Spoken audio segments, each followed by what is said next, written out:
Assalamualaikum warahmatullahi wabarakatuh, teman-teman sekalian. Terima kasih telah berkunjung di channel Bantu Bisnismu. Seperti biasa di channel ini kita akan membahas mengenai serba-serbi tentang bisnis, keuangan, dan manajerial.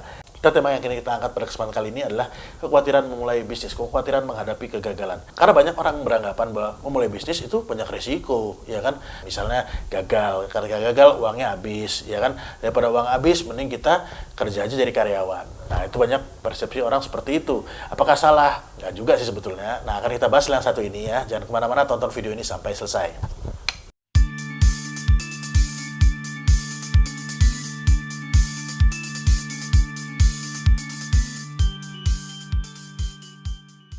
Saya sering mendapatkan cerita dari teman-teman yang merasa khawatir ketika hendak memulai sebuah bisnis.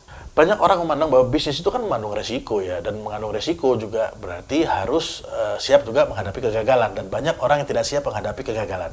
Nah, sekarang permasalahannya bukan resikonya, karena setiap pilihan pasti mengandung resiko. Jadi yang perlu kita sikapi adalah bagaimana caranya menyikapi ya perasaan takut gagal tadi. Nah, jika kita ingin menyikapi permasalahan ini, ya kita harus melihat permasalahannya secara utuh dulu. Bahwa tidak ada yang namanya keberhasilan tanpa kegagalan. Ya, tidak ada juga kegagalan tanpa keberhasilan.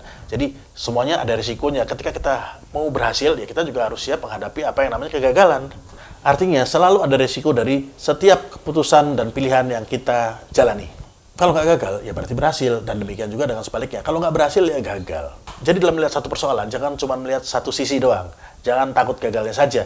Tapi kita juga harus bisa membayangkan apa yang terjadi jika yang kita lakukan ini menuai hasil, kita bisa panen hasilnya. Banyak yang bisa kita lakukan ketika kita berhasil ya. Jadi mungkin kita bisa menolong orang terdekat kita, keluarga kita, misalnya adik kita, suami kita, istri kita, atau misalnya anak-anak kita, tetangga, keluarga, dan lain-lainnya. Masih banyak yang bisa kita tolong. Mengambil resiko adalah langkah awal, permulaan aja. Yang penting adalah bagaimana caranya kita mengelola resiko ini supaya resikonya nggak terlalu gede. Ada orang yang bilang bahwa dalam mulai sesuatu, lakukan aja, nggak usah pikir dulu. Nah, ini kita kurang sepakat dengan mazhab ini ya. Kalau kami lebih sepakat dengan ya pikir dulu baru bertindak. Kenapa? Karena dengan berpikir maka kita bisa mengelola resiko. Yang resiko tadi mungkin besar jadi lebih kecil. Mungkin resiko 70% gagal, mungkin jadi 50% gagal. Jadi resiko kegagalan lebih kecil. Karena tindakan asal jadi terjadi karena kurangnya proses berpikir. Jadi teman-teman sekalian, nggak usah takut gagal ya, karena kegagalan itu adalah satu bagian dari proses. Jadi ketika Anda gagal, Anda bisa belajar dari kegagalan tersebut. Yang penting kalau Anda mau berhasil, ya Anda harus siap menerima risiko kegagalan.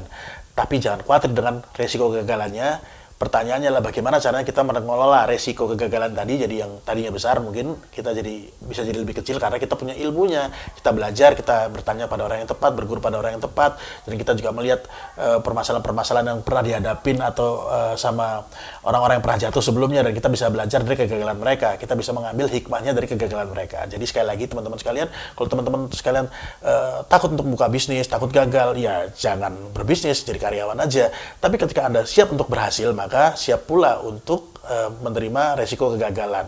Ya, jangan khawatir untuk gagal, karena gagal adalah sebuah proses pembelajaran. Jadi demikian dari kami, semoga bermanfaat. Sampai jumpa di video selanjutnya. Kami undur diri. Assalamualaikum warahmatullahi wabarakatuh.